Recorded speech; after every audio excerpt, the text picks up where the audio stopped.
Hello. Hi. Yes. Hello. Hey.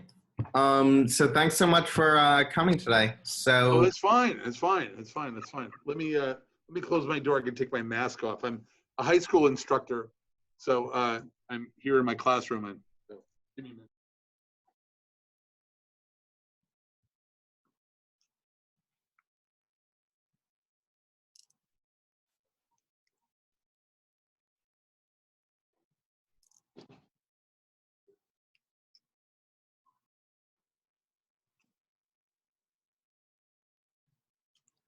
All right. Well, Steve Englander passed me off. I'm on the Visual Arts Committee. I have been for a bunch of years, and so Steve put it out in the Visual Arts Collective. And did anybody else respond to you?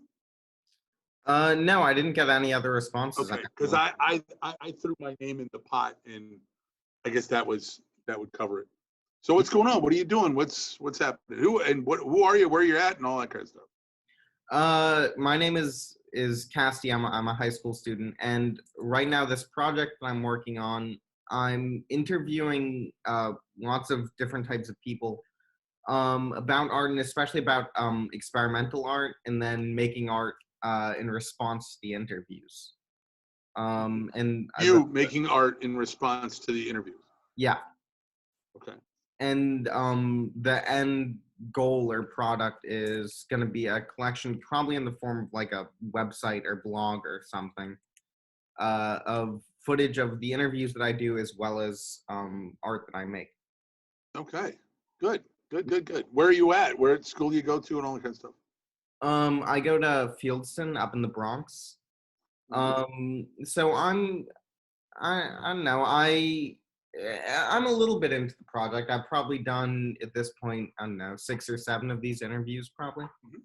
Okay.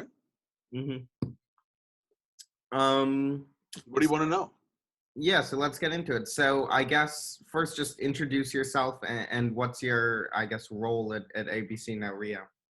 I'm Scott Seaboldt. I'm part of the Visual Arts Collective at ABC No Rio. Have been involved with No Rio for 20 plus years. I started out living on the Lower East Side as a squats, and we were involved with they were a squat for a long time, and that's not true. They were a squat for about 4 years, but that led actually to ABC No Rio getting the whole building. And so as a visual artist involved with them, I was part of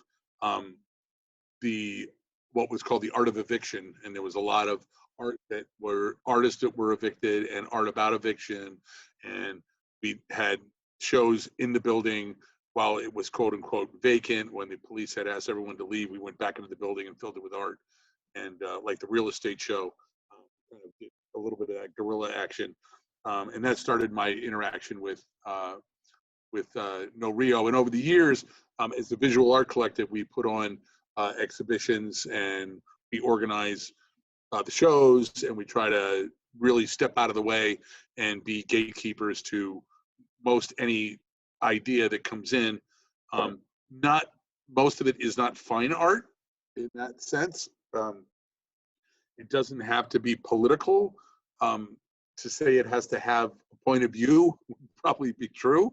So we're looking for interesting agendas and interesting viewpoints. One thing that I've always liked about No Rio, and always have, is that I won't say it because it'll put Steve in Dutch, but sometimes you don't have to. You don't have to get along with people. It's not necessary. You don't have to go out of your way to get along with people. Sometimes you just are there, and if someone needs to be got along with, you get along with them. But it's not it's one thing I've always loved about No Rio is the sense that it's been very independent, and if somebody wants something, the answer is almost always yes. But we're never out there soliciting movements, political actions. We'll support. We're there for the support, as long as it's legal, as long as it's not going to get us closed down or called the police or get thrown out of the building. we pretty much are open to it. But what I like about No Rio is it's not a place that solicits its point of view. Hmm. So I guess sort of building off of that, does No Rio have like a goal or a mission? And if so, how does it achieve that goal? Um, the visual, I can only speak to the visual arts, and Steve is somebody who would take on the larger credo, and I would steer you to the to our you know our a lot of the writing that's on the website already. It's very specific and very codified, and if you look at those, the terms that we're using, they're not politically thrived words. They're mostly open to the widest possible horizon of interpretation, but they're also very specific um, in the sense that the want of the Visual Arts Committee, again, is to um, is to probably not look for a career move in the artists. That's one thing, I guess, in the visual arts. Like, it'd be good to show at No Rio, like, great, like, they're Lower East Side, long time, man. They're like super activists. Let's have a show there, you know. Um, that is something that we kind of like, why does it have to, like, one of the big things we do there is we ask, why does it have to be at No Rio? Why does it have to be here? And why now? So I don't know, I just wanted to have my show, just put my art on the wall in New York City, you know, and it's like, why here? Like, I don't know, I'm down with stuff, you know. So it usually falls away pretty quickly. So the again, I just refer back that if it's got a goal, it has a goal to stay present in again the widest possible horizons of saying yes without bringing careerist uh, enterprise in.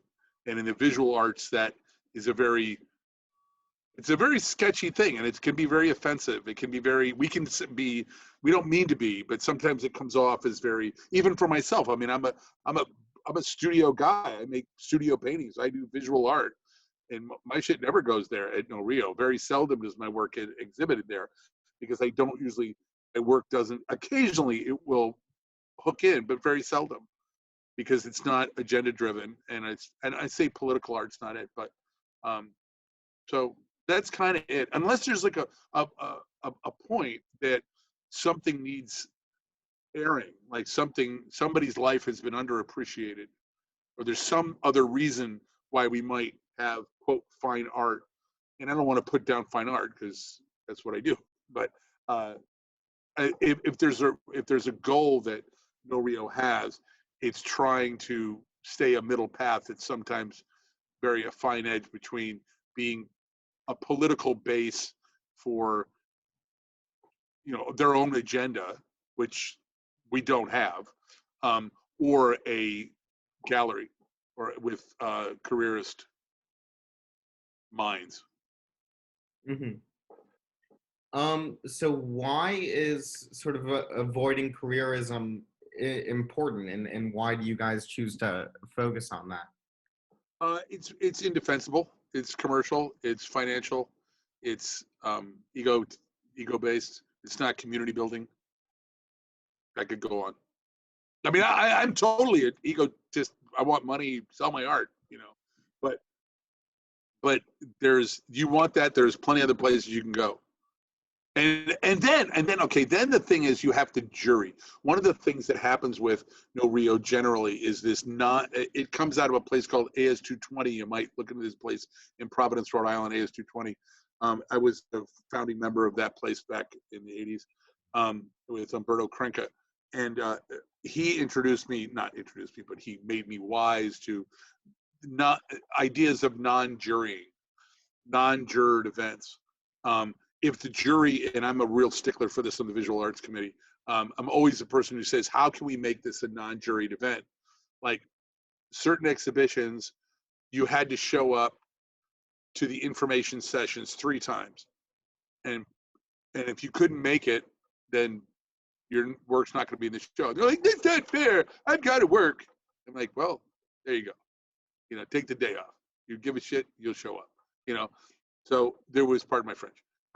But it was these kind of things. And then there's dialogues with people like, "Oh, can I send my sister?" And it's like, "Oh, who's your sister?" Whatever, like your brother, your friend, or can I send my butler? Whatever. But, there's these conversations, but without that idea of having to look at your work, and we have to say, is it good or not? And will it sell? And is it right? Is it political? All that stuff, it gets in the way, and it makes us arbiters of taste. And there's plenty of that. And that stuff goes like, whatever a dandelion turns into, that little white puffy thing. Those little things that blow away. It blows away in the wind, you know what I mean? Yeah. So how did you find out about No Rio, and what sort of originally, I guess, attracted you to it? Right. I kind of said a little bit of that, but I came to New York from San Francisco. I squatted up on 13th Street and 9th Street, 13th Street till its demise, and 9th Street until I moved out. And I'm just interested in I had worked, I had founded AS220 with Bert up in Providence, Rhode Island, and I came with an open, juried feeling and wanting to put up exhibitions and put up temporary shows and not have to judge stuff, because I thought it was really great, because art that is good is art that it's good. I mean, it's going to be good whether it's in a closet or in a barnyard or in a white gallery. And so I kind of came with that idea, and running into No Rio, and it's small. It came from ABC No Rio, from the original, for the collab days, where it was a lot about that to a degree. It was very much about social, and I wasn't very social. I wasn't very socially active in Rhode Island. I was a little bit more in San Francisco, but it was really new to me to be dealing on politics on the streets, and that was really driving. Like, it was amazing that you could do something and you end up, the police show up. I mean, it didn't happen in my previous existence, and people would just stand, like, police would stand outside and watch what you were doing. Like, what? Like, why would they do that? Like, well, because it's like you're the Lower East Side, and you're probably an anarchist, and you're probably got some weird ideas, and you don't vote for the, whatever it is. And they show up and they sit and look, and we're like, wow, this is great. So we would make fake stanchions. Like, we had an art show called The Art of Eviction, and we took pieces of blue paint. We took 2x4s and painted them blue. We made, fake NYPD stanchions, and we put them up. We blocked off the street. We had a block party, or an evening. It was like from 9 to about 3 in the morning, and the police just stood outside and watched this thing happen. And the white shirt came by, and they took photographs, and nobody was complaining, but they were watching. It was like it was an event. It was like, that just never happened. And I was like, this is great. And people came, and they came to look, and they're like, what are you doing? And I said, well, we got art in this place, so go walk around. What's this place about? And it was like an immediate availability to have an audience, but not yes, or are you selling it? Do you have a gallery sheet? Do you have a price list? There's the artist here we can talk to. That was there, and the artists were there. If the artist wanted to sell their work, that was up to them. But it was like this ability to suddenly have this high vision of people who wouldn't necessarily have come by, and I'm not saying the police, or the fire department or whatever, but they're happen to show up occasionally. Yeah. I will caveat by saying that it's not anything that No Rio wants. They have no interest. Like, when I was squatting, the last thing you wanted was a police officer, because everything is a little bit funky, and we don't, whatever, we just don't need that kind of thing. So turning more directly to your art, why do you make art? Because I'm not good at anything else. No, seriously. I mean, I've tried. I mean, I'm good. Okay, the long and short of it is that, like, I tried a lot of other things. My dad was an insurance salesman. I tried to do that. I went to the interview where my dad set up this interview for me, and I went there, and the guy looked at me and says, he was really good. It changed my life. He said, you don't want to be here, do you? I'm like, no. What do you want to do? He's like, I want to like at my sketchbook, like it's like little bag ahead. It's like I want to be drawing, and I was like, it was like a freshman in college, you know, and it was like I don't want to do this, and it's like no, and he goes, it's okay, it's all right. I'll say you had a good interview, it's fine, but we'll get back to you. And I was like, no. And I worked in bookstores for years. I've done a lot of things so I could cook, I could eat. I had health insurance. I learned how to keep myself afloat while I did this thing that I apparently have to do. And I enjoy it, and I think it means a lot to me, the issues that I take on, what I'm, albeit art history or current events I take on, they mean something to me and they make me feel relevant, even if the art is not seen by a lot of people.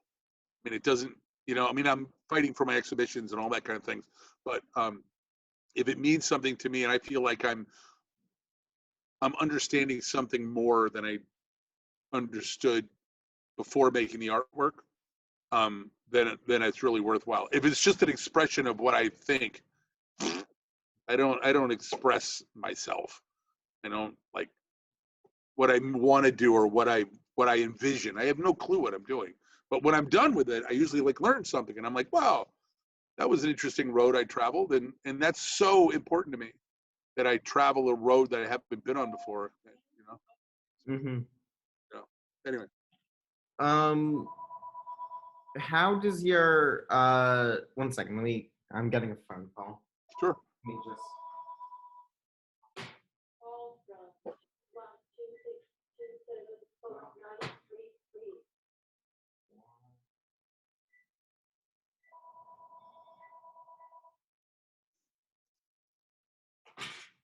Okay, there we go.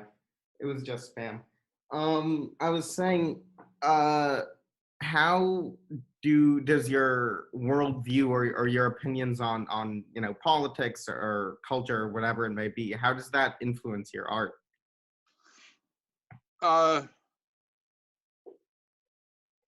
Good point. Um, good question. How does it? My first answer, I have no idea. I'm currently working on drawings of vaccine bottles, like little vaccine bottles. Hundreds of them. I got them all over the place. I got them hanging up over there. There's a wall. I got some drawings over there. But anyway, so I don't know. I mean, I think I'm just aware of things that go on. But I'm not I don't make agitprop. I don't make political work. Again, I think I think I'm just trying to be, how can I understand something better through the creating of something, and not going to use the word beautiful because that's not the right word, but visually engaging. And I just don't, I don't look, I'm not, if I were to make for me, if I make something political, it means that I'm expecting somebody else to see it, not just me. So if my work is political for my own self, and I understand it already. I don't have to worry about getting anybody else to understand it. You know, so there are works that are probably more recognizably current, but for the most part, they're not. I don't even know if that addressed your question. No, that answers my question. Okay. And why do you like your art? What do you like about it? I like that it kills time. I like that it's great that I can go there and I'm not the happiest there. I mean, it's not like the only place I want to be. I mean, literally, I tell people this all the time. So at my studio, which is away from where I live, I was there, and I wanted to get there more often. And I'm a teacher, so oftentimes the end of the day is tiring, and I might bypass my studio and go home. And I'd be like, I gotta find. So I got a cat. Gotta feed the cat every day. So I'm like, you want to go to your studio more often? Get a cat. Yeah. So I got a cat. So so why? I mean, why is it? Because I'm much better. I call it the halo. It means when I go to my studio, I come back a better person. When I make art and I do this thing, whatever it is, scratch the itch, whatever it is, I feel better. And we have a communal studio called Highbrook Studios, and it's out here in Pelham, New York. And we have 8 studios, and everybody, we call it scratch the itch. Even if you come in there for 5 minutes, even if you go there and just look at your work, turn around and go home, go there and feed the cat and go home, you're better. You're a better person for it. If you've got this thing that you can't not do. So it's like, it just kills time. I mean, that's the best I can say. It's a good way to live your life. So I'm like, and part of your living your life is cooking time, so that's what I'm doing. So, Yeah. What do you how do you define good art? mm. I don't define good art. I don't want, that I kind of like can't comment on that, because I think everybody's good. I really do know that if you put the binary world is problematic. Good means there's bad. And it happens already. You put a drawing down on the table and you walk in and you take votes. Chances are somebody's going to not get all the votes, you know? So, so I don't know. I mean, I know it when I see it, whatever it is, but that's my seeing it, not your seeing it. Mm-hmm. So it's a loaded question. So in that way, I'm non-binary in that way. Um, and I guess sort of related to that, what art do you like? Um, Myself, Yeah, um, personally.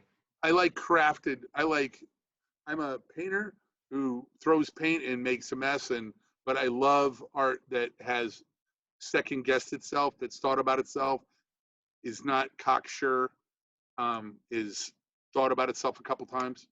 Um, I like thoughtful, work, and that's my own thoughtful. It's like I can see stuff that's slap and put down. It's kind of like it's going to be fine in the closet by itself. It doesn't need anybody. Artwork that has to need somebody else for its completion. And I know there's a whole school of thought about the last, the artwork the artwork is completed when it's seen by somebody else. That's a line of epistemological thought, but a lot of work is made solely for the viewer.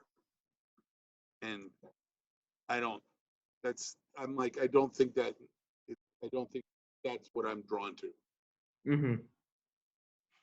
Otherwise, I would have thrown in the towel years ago.